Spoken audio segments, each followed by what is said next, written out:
Jest mi niezmiernie miło zaprosić Cię do wysłuchania mojej rozmowy z dr Valerie Young, która od 1982 roku jest znaną na całym świecie ekspertką w dziedzinie syndromu oszusta. Jest współzałożycielką Instytutu Syndromu oszusta Impostor Syndrome Institute, a jej autorski program Rethinking Impostor Syndrome jest powszechnie używany przez duże korporacje, jak też świat uniwersytecki właśnie do oswajania tego zjawiska. Jest też autorką wielokrotnie nagradzanej książki, którą bardzo polecam przeczytać, The Secret Thoughts of Successful Women. I oczywiście z dr Valerie Young będziemy rozmawiać o syndromie oszusta. Jakie są jego źródła, jakie są niestety konsekwencje doświadczenia syndromu oszusta przez osoby aktywne zawodowo, ile na tym tracą organizacje i zespoły i oczywiście co robić, żeby sobie radzić z tym zjawiskiem. Zapraszam serdecznie. Podcast Moc Liderek to rozmowy o wszystkim, co nas, kobiety aktywne zawodowo, dotyka.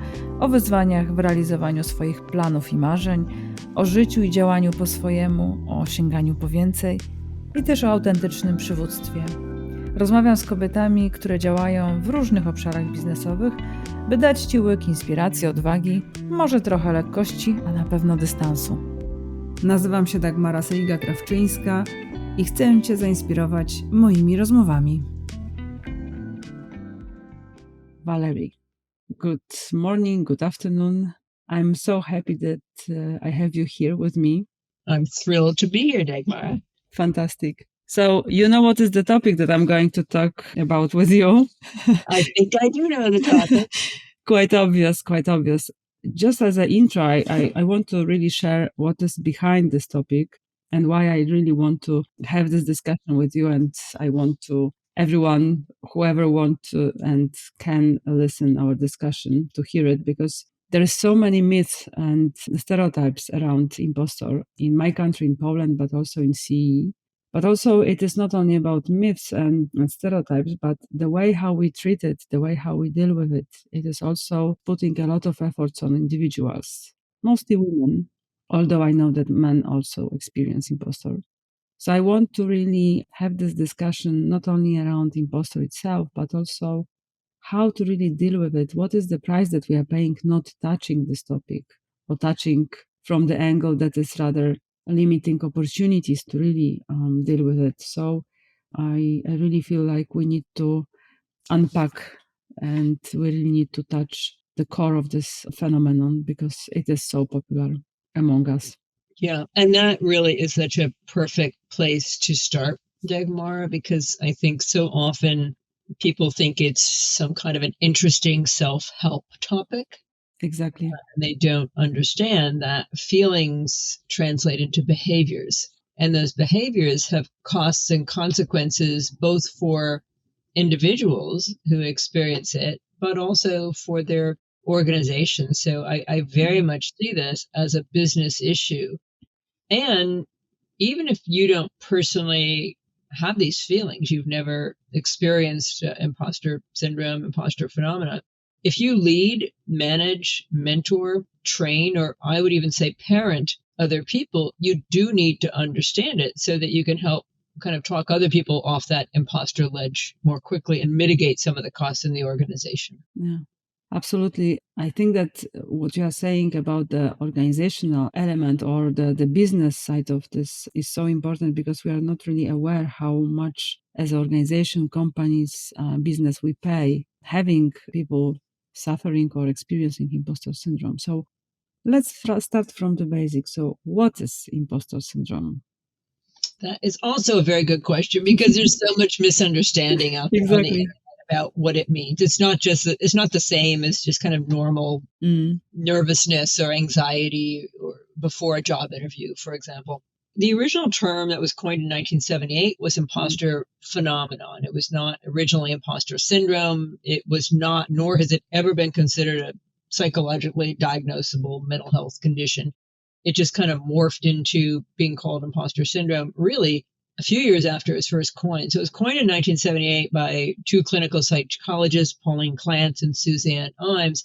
What they were observing in their one-on-one therapy clients, as well as in these kind of personal growth groups that they were doing, they were only working with women at the time. So they thought this was very specific to women. And it's since been found, a lot of men also experience imposter feelings. But what they found was this kind of persistent dismissal of past accomplishments, of our achievements, difficulty really internalizing and owning our accomplishments, and believing that deep down we're not as intelligent, capable, competent, qualified, talented as other people think that we are, and that we've just been fooling people in one way or another. And so there's this core fear that people have who experience imposter phenomena that they're going to be found out. And that can be a very stressful way to live. Indeed. It's very stressful. I can confirm. Yes. Experiencing myself imposter. But there is this myth, maybe because that was a source of it, or a starting point was coming from those connections with women, or coming from having this discussion with women. But the myth is really around that we as women, we are mostly experiencing imposter, while it is not. It's also a man. Well, interestingly, I'm going to contradict that a little bit. And I'm going to agree with you, and I'm going to contradict it as well. There was a study in Israel with executives. I think it was 40 women and 40 men, or 30 men and 30 women. It was an even number, whatever it was. And they went into management coaching. The reason they said they wanted management coaching was to become better leaders and better managers.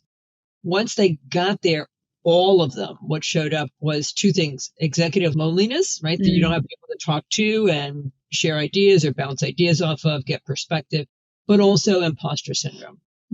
So I think increasingly men are talking about their imposter feelings. So I just really want to underscore that, I'm often really kind of taken aback, Dagmar, when I meet people out, when I'm delivering talks or workshops, hearing men say things that historically I thought this was only what women talked about, like being personalizing constructive feedback and things like that. I mean, that said, I think it's a different experience for women.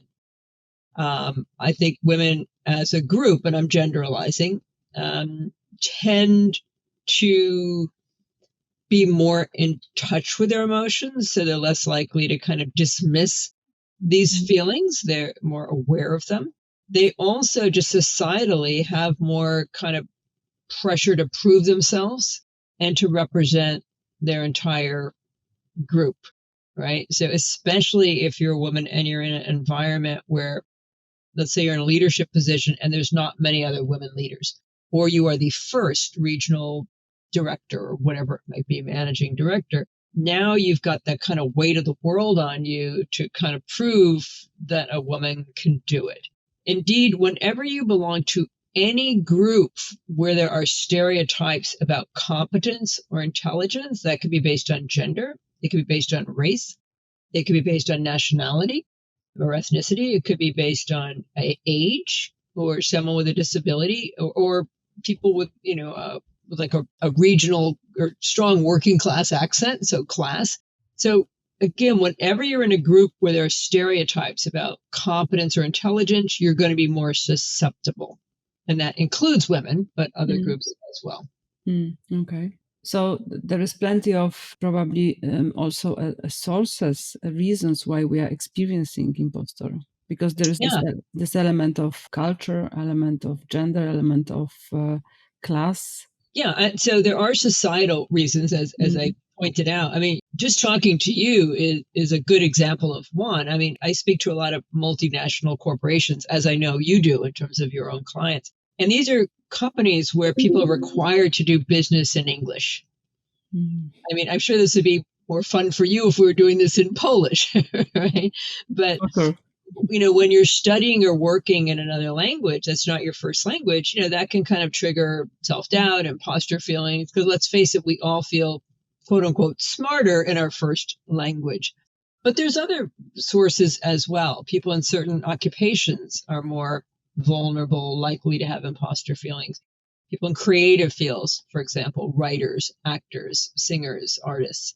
People in STEM fields, science, technology, engineering, medicine, right? We're very information dense, rapidly changing fields where like no human could ever keep up, but you somehow feel like you should be able to. People in very highly competitive environments, like big law firms where everyone is competing for partner positions, they might be more vulnerable.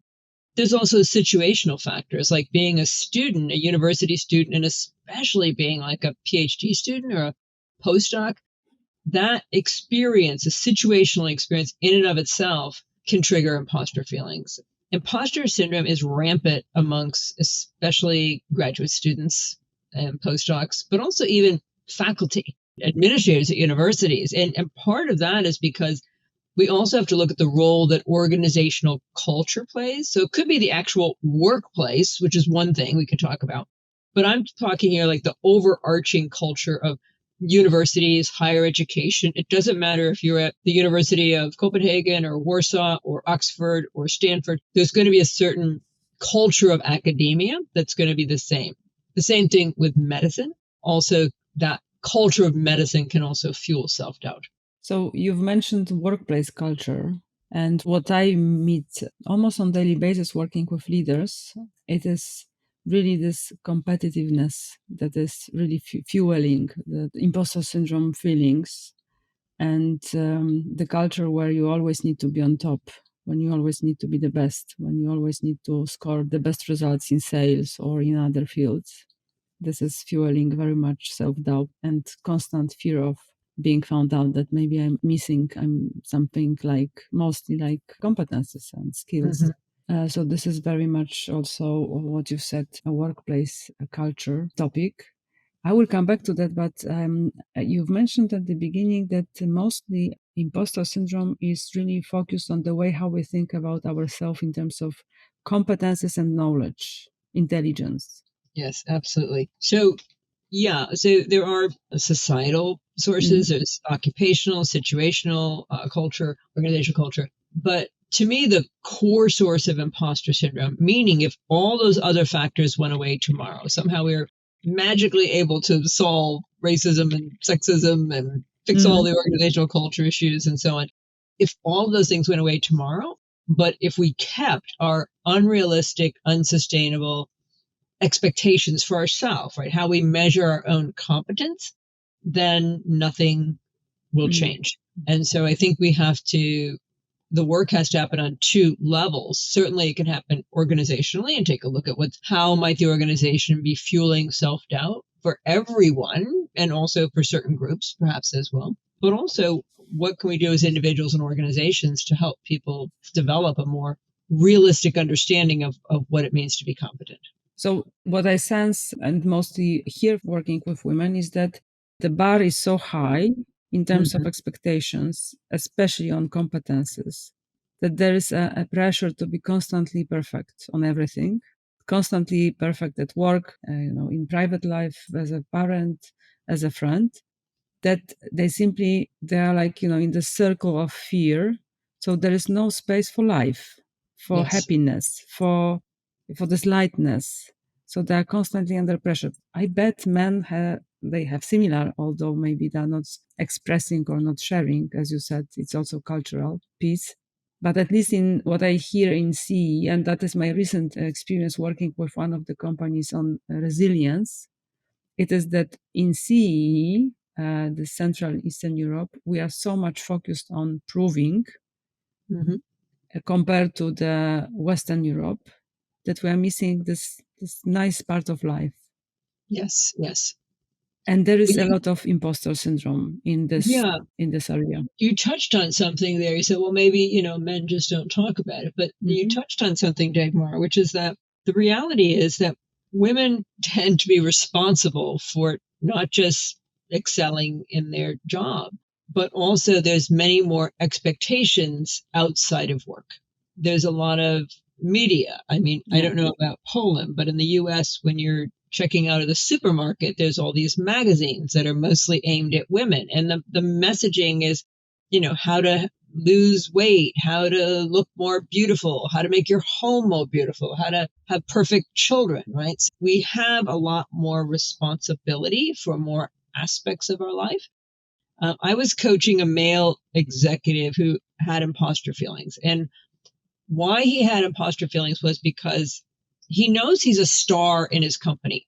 He's the guy who, if they need to make sure they get this, $5 million deal, they fly him out to LA to, secure the deal.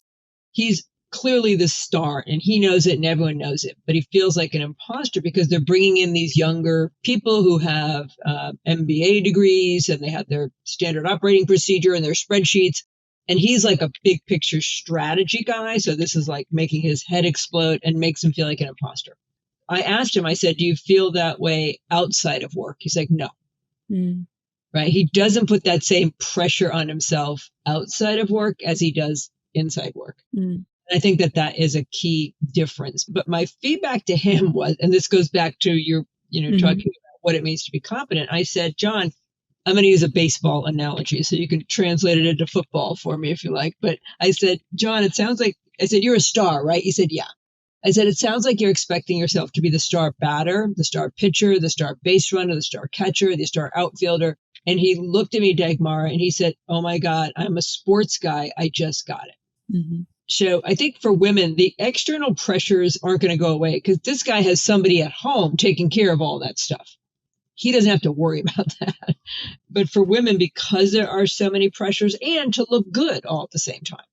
Oh, yes. Oh, yes. I don't want to generalize and say that every of us, but in most cases, at least my generation, we were brought up to be rather polite and listen of the authorities. We have this tendency to follow rather than really listen ourselves and follow us, own selves. So this is also, I see, like fueling or strengthening this imposter feeling. Yeah. Because we're taught to not interrupt and to wait your turn, to speak. And if we're in a competitive environment or just one where men are more comfortable talking over each other and interrupting. Yeah. And we might take it personally as a woman and think they're interrupting me because they don't find what I say interesting. And that could be true. Sometimes a woman will say an idea and then no one hears it. And then a man says it 5 minutes later and they say it's a brilliant idea. So we all have seen those kinds of things. Yeah. But certainly you have to look at how socialization contributes in stereotypes. And I think that is also the reason why most of us, we choose this way of dealing with imposter, just flying under radar. So not to be visible, not to show up, not to speak up, which works to some extent, but we are missing a lot as well, realizing our potential, doing things that are really making us happy, or simply being in a place that we wish to be or dream to be. Right. But there are also I know from being certified by you and talking to you, there are other ways of dealing with this fear that is constantly with us when we are having this experiencing imposter syndrome. Would you like to share more about those, how we deal with it on daily basis? Absolutely. Yeah, I really became aware of these first from, again, Pauline Clance and Suzanne Imes, who coined the term imposter phenomenon. They talked about common coping and protecting mechanisms, meaning when you feel like an imposter, you have to find a way, really unconsciously, but to find a way to do two things. One is manage the anxiety of waiting to be found out, right? The fear of being found out, and also to avoid actually being found out. So there's different ways that can show up. For one is, as you just said, that kind of flying under the radar, holding back. So you don't speak up in a meeting. You don't ask questions in a class. You don't share ideas. You don't go for more challenging promotions or opportunities. Or I see this a lot with women, is staying in a job that they've really long outgrown because it's safer there, right? And so these are protecting strategies. If I keep my head down, I do my work, I don't make myself visible, it's safer and I won't be found out. Another one is chronically procrastinating. And, we all procrastinate. We're hardwired to avoid things that are big, difficult, lots of steps, not very fun. Where it really matters is when it can undermine and harm our ability to reach our objectives in our work and also in our personal life. The example I often share with people, Dagmara, around how procrastination protects us in terms of imposter syndrome was a young woman who, in a university, who wanted to get this very prestigious internship. To get it, she had to complete this big application process and write an essay, and she had 6 months to do it. So let's say it's due June 15th. She starts at June 14th. She get it in on time, but she doesn't get the internship. So how procrastination protects her, she can say to herself, well, I'm disappointed, but I'm not really surprised, because she knows it didn't reflect her best effort. But the problem is, even if she had been successful, if she had been admitted, she probably wouldn't have felt deserving, because she would have felt like, fooled them again. Another common way is, and again, I see this a lot with women, not exclusively, but overworking, over-preparing. And I don't mean just good old-fashioned hard work, right? We all have to work hard to get ahead, to be successful. What I mean by this is this sense that you work longer, you work harder than everyone else, out of this belief that you have to cover up for your supposed ineptness. Or you're the person. I met a woman at an event I was speaking at, and she said she just realized she's the person who shows up over-prepared for every meeting, every planning meeting. So people got in the habit of not even planning, because they didn't have to, because she would do it. I was putting this huge burden on her, but it becomes a hard pattern to break, because if I'm always overworking and I'm always, over-preparing, I'm probably going to be successful. But all of these come at a cost. And that's the thing, is to look at, what does my pattern help me get? What does it help protect me from and help me avoid, but also at what cost? And you might hear my dog dreaming over here. I don't know if you can hear him. I can. So we have another guest with us. Yes. Lovely. So the costs are really huge. What I noticed working mostly with women, but also men in different kind of companies, is mostly so first is health. So there are pretty, I would say, amazing careers behind this heavy working pattern, but the price is really huge, because usually there is this health issues, quite serious. And at some stage, mostly women brave to say, my body stopped me. So that was the moment I realized that I cannot do like that anymore. I think that it is responsibility of all of us, but also leaders, to be aware what are the costs, to name it, to talk about it. Right. Because we are losing. The burnout you're describing, there are real health considerations and consequences for the organization if the person isn't able to be productive because they are burning out. Or if people who are truly are qualified and capable, or have an idea or have a great question, if they're not stepping up, that there's a real loss for the organization in terms of their talent pool that's being underutilized. And even procrastination, if you work with a team, you're in a department and your job depends on somebody else doing their job on time, and that person is procrastinating, and then suddenly at the last minute, that time they left to squeeze this in, something happened and they couldn't do it, that has an effect on everyone. Exactly. So coming back to the competences, because I think this is also something I want to talk about. There is this stereotype that we have 5 types of imposter, but this is very much linked with how we see competences, how we understand competences, and what does it mean for us to be competent. Yes. So I found myself at least 2 when I was still dealing with imposter syndrome, but would you mind to share more about those 5? And how to really understand this when I read 5 types of imposter. So what does it really mean? Yeah, that's a great question, because I realized recently, Dagmar, if somebody who's listening, if you Google what are the 5 types of imposter syndrome, there's like 3 million searches for that information.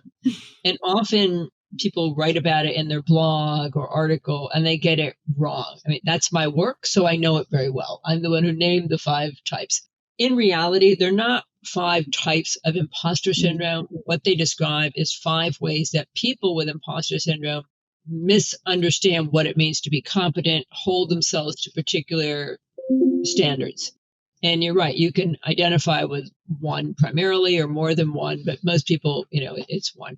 How I came up with the 5 types, and I'll tell you what they are, and then I'll tell you what they mean. The perfectionist, the expert, the natural genius, the soloist, and the superhuman. How I came up with these kind of categorizations was I would have people in a workshop get into a group. First, they do it themselves. Then they get into a group and they'd make a list of their unrealistic, unsustainable expectations. This idea that if I was really intelligent, capable, competent, I should or I'd never, or I'd always know the answer. I'd never be confused. I should do everything perfectly. I wouldn't need any help. And then they get in a group and they were writing these on big flip chart pages and putting them all over the room. And I used to collect them. And I noticed that even though everyone with imposter feelings kind of distorts and misunderstands what it means to be competent, we weren't all doing it the same way. The academic research on imposter phenomena really just makes the connection between perfectionism and imposter syndrome. And in my experience, not everybody identified. I mean, there are many people who are perfectionists who experience imposter syndrome, but not everybody. So we know what the perfectionist is, right? That person expects this flawless performance every time. If they got a 99 out of 100 on a test, that will be a failure to them because they want to ace it, nail it every time. But there's also the expert, which I think of as the knowledge version of the perfectionist. So for this person, it's not so much about the quality of their work. It's not that that doesn't matter, but what is more important to them is the quantity of knowledge and information that they know. And they feel like they can never know enough. So there might be one more book to read, one more class to take, one certification, one more degree, this endless pursuit of the end of knowledge. So this person may not go for a promotion because they feel like they don't know enough yet. They're like waiting to wake up and say, like, now I'm an expert. Like, now I know everything. So this is when we constantly thinking about another course and another certification and another school. So this is the type, kind of. Yes. Or even if they're not doing that, they're just sitting in their job and they have an opportunity to apply for another job, but they look at the job requirements and they go, oh, I only have 5 out of 10, or, I need more experience, or they just feel like they never know enough. And that would keep them also from speaking up or asking a question, right? Because they don't want to look stupid about not knowing something. The natural genius, it doesn't mean they are a genius. It doesn't mean they think they're a genius. What it means is somehow that person came to believe that if they were really intelligent, capable, competent, this wouldn't be this hard, like whatever it is they're working on. If they have to struggle to understand something or master a skill and get good at it, they think it must be them because they think competence is all about ease and speed. They expect to get a new job or a promotion and just hit the ground running, right? Immediately pick it up, immediately from day one, be comfortable, be good at it. No learning curve, just, come out of the womb knowing how to be a great leader, right? Or how to do advanced calculus. The soloist, as it sounds, is that person thinks it only counts if I do it myself. So needing help, asking for help, and their mind will be a sign of, that they're less than competent, they're an imposter. And the superhuman, people sometimes confuse it with the perfectionist, but it's really different. The superhuman is the person who expects themselves to excel at an equally high level across the board on everything that they do. That kind of the baseball example that I gave you, right? So they expect themselves to be this big picture, strategic thinker like my client, but also be the Excel spreadsheet detail, executioner of the project. They expect to excel at scientific discovery and leadership. And I think, again, for women, we often, that superhuman translates into also expecting to be the perfect partner, the perfect parent, and the house looks good and the kids are perfect and we look good. So hence more pressure. But those are the 5 types: the perfectionist, expert, natural genius, soloist, and the superhuman. And it can happen that probably depends on our experience, but also situation. We may have this tendency to choose one or to behave according to one, but also there are certain thing, I would say, situation when we can reach for another one. So like there is a tendency for one main type of, but it's not, I would say, the only one. What I want to say is that I personally find myself, when I was working on my imposter syndrome, dealing with it, I discovered that I had this natural genius, thinking, but also there were moments when I was jumping to soloist. Yes. Yeah. And probably the source of it was different. So soloist was about how I was brought up, but the natural genius was about the message I was getting from different source from school mostly. Mm-hmm. Yeah. So there can be probably a different kind of, I would say, tendencies, how we see the competences and thus. Sure. And it can also be dependent on what your occupation is, exactly, or your role in an organization. If you're in a science, engineering, medicine, you're probably going to lean towards perfectionism, right? Because if you're flying my airplane or performing surgery on me, right, I want you to have some perfectionistic tendencies. Exactly. Yeah. And then if that same person had to produce, a research paper, for example, then they're looking at knowing everything there is to know and that kinds of thing. But I just want to be clear, there is a difference between perfectionism and a healthy drive to excel. For the perfectionist, which is completely unrealistic, it is humanly impossible to do everything perfect all the time, and how incredibly boring if we could. People who have a healthy drive to excel, they want it to be perfect. That's what they're striving for. But if they fall short, they don't judge themselves harshly. They look at what happened, or they say, you know what, that was good enough, and they just kind of move on. Immediately, I think about, okay, so how to deal with it, how to really deal with imposter, because what I hear from my clients, but also when I read most of the articles, at least in Poland, is deal with lack of confidence, build your self-esteem. So it's like a, kind of shortcut. So this is the only one solution. But I don't think that this is the solution. I think that this is a broader picture that we should look at. So what? Yeah. Well, for me, the solution is kind of three parts and three tools, if you will. So the first is to normalize imposter syndrome, to recognize the perfectly good reasons why you or others might have these imposter feelings, which we talked about those reasons earlier. And the reason I call that a tool, Dagmar, is it's actionable, meaning once you understand those, the next time you have a normal imposter moment, you can kind of hit the mental pause button and zoom out and go, well, of course I feel like an imposter. I'm in science, or I'm a first generation of my family to go to college, or I'm the only woman on my team, or whatever that source might be. The other tool is to reframe imposter syndrome, but specifically to develop a healthy response to failure, mistakes, constructive feedback, to have a realistic understanding of what it means to be competent, and to recognize that a certain amount of fear and self-doubt is just part of the achievement journey. When I go out and speak, one of the questions I ask towards the end of my talk to my audience is, okay, how many of you would love to feel confident 24/7? And people raise their hand. I say, well, good luck with that, because that's not the way it works. We have moments of confidence. We have moments of fear. But I think we often confuse and conflate competence and confidence. In other words, we think if I was really competent, I'd feel confident all the time. And my response is, no, you wouldn't. Well, that's heavy work to be done, I would say. Yeah, in terms of really feeling, because I'm somehow sitting in a leader's role, leader's shoes, that being responsible for the team, being responsible for people, what I can do to really help people to deal with it, or to understand even, where are they and what they can do. This is something that I'm thinking. So what we can advise to leaders, what they can do. Well, one thing leaders can do is take some steps to make sure the people on their team really understand and recognize the learning value of constructive feedback. So you can do that one-on-one and talk to people, but you can make it more of a team conversation. You can share a time where you got some critical feedback, and we all want to hear that everything we did is wonderful, but that's not realistic. And I don't think it's healthy or helpful. I've worked with coaches around, who are speakers, who are ridiculously successful, very well-paid speakers. I want a coach who's going to tell me how to get better. Imagine, who would you want for your tennis coach? A coach who says, well, Dagmar is holding her racket wrong, but I don't want to say anything because I don't want to hurt her feelings.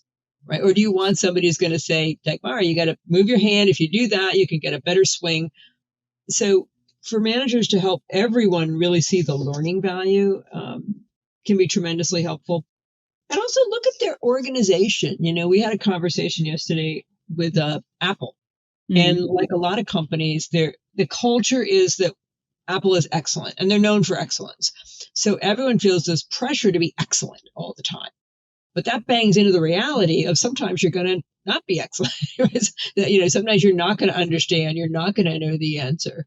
I've worked with Google in the US and in Europe, and Google has this program called I Am Remarkable. And it's a very good program. It's open source. Anybody can go take their class and become an I Am Remarkable facilitator. Basically is kind of helping women, especially internationally, who for cultural reasons have a hard time talking about their accomplishments in a performance review time, to get in touch with their accomplishments, why they're remarkable. What I've said to Google is, I think you need to rename the program, not just I am remarkable, but I am remarkable and some days I suck.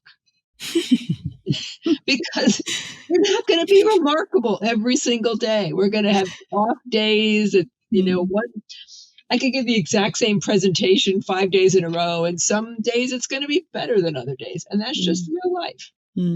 Beautiful. Talking about this, being sometimes sucks and having a bad days, I feel like there is one more element that we can use while dealing with imposter feelings is self-compassion. Yes. So really switching on this human touch, human element, reminding ourselves that we are really human being, not only human doing. And Yes. there is element of also failure, of bad days, of things that just go wrong.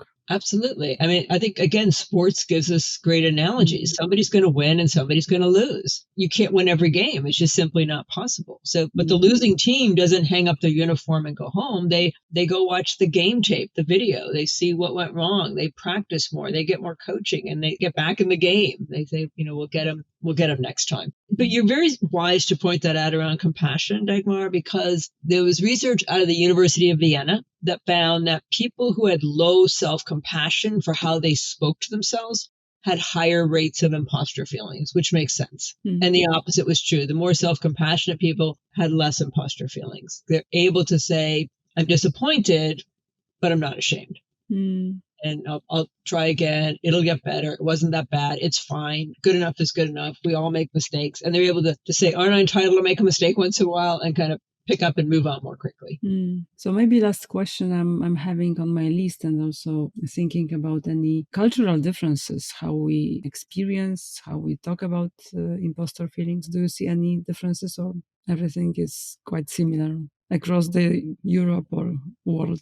I think there are differences because I've spoken at a lot of international, especially universities, and with students, there's this pressure to follow this American model of kind of branding yourself and self-promotion and things like that. And it's often very uncomfortable for different students from the Middle East, from Africa, from some parts of Europe and Asia to do that. There's a real emphasis on modesty. And so it can get, I think, confusing on an individual level to even for ourselves. It's like, am I downplaying my accomplishments because I don't really see the value in them and it's an imposter thing, or am I responding culturally? What my advice to those students is, if you're trying to get a job with an American company or American university, you're going to have to be bicultural and stretch outside of your cultural comfort zone, but maintain your norms around modesty within the culture.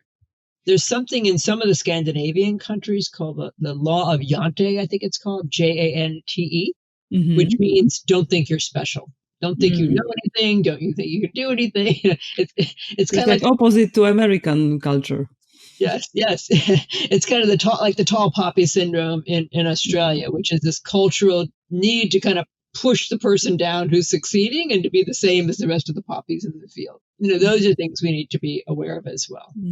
So what would you advise? Advice, this is not maybe a word I like, but what would be your message to our Polish community in terms of dealing with imposter syndrome? Where to focus, or anything that we should bear in mind while talking about imposter syndrome?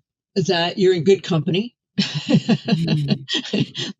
I just found out yesterday my book is going to be published in Ukrainian, in Ukraine. It's also in Russian. It's in Czech. So just in terms of your region of the world, it's common. It's also in Italian. It's in Portuguese. So, it's not. Hopefully we'll come to Poland as well. Yes, you're in very good, good company there. So I think it's to use the three tools to normalize, reframe. And I didn't mention the third one, which is to keep going regardless of how confident you feel. In other words, sometimes I find people like waiting to feel more confident. Like that's when I'll speak up, or that's when I'll go for the promotion. And it doesn't work that way. That feelings are the last to change. You have to change your thoughts by learning to think like someone I refer to as a humble realist, right? Change your thinking about competence, failure, mistakes, criticism, and fear. So change your thoughts first, then behave, act like you believe the new thoughts. What would somebody who really believed they had the right to make a mistake or have an off day, what would they do differently or not? And then over time, the feelings will catch up. So the order is change thoughts, then behavior, and then watch the feelings change. Valerie, thank you very much. It was so lovely to have you here. Thank you. Lovely to be here. Dziękuję za wysłuchanie tego odcinka. Będę wdzięczna za Twoje komentarze albo na mojej stronie www.dagmarasyliga.com albo w aplikacji, w której słuchasz tego podcastu. Możesz mnie również znaleźć w mediach społecznościowych, na Instagramie i LinkedInie. Jestem pod Dagmara Seliga-Krawczyńska. Ślij ten podcast w świat, jeśli czujesz, że może komuś pomóc albo kogoś zainspirować. I bądźmy w kontakcie. Do zobaczenia, do usłyszenia.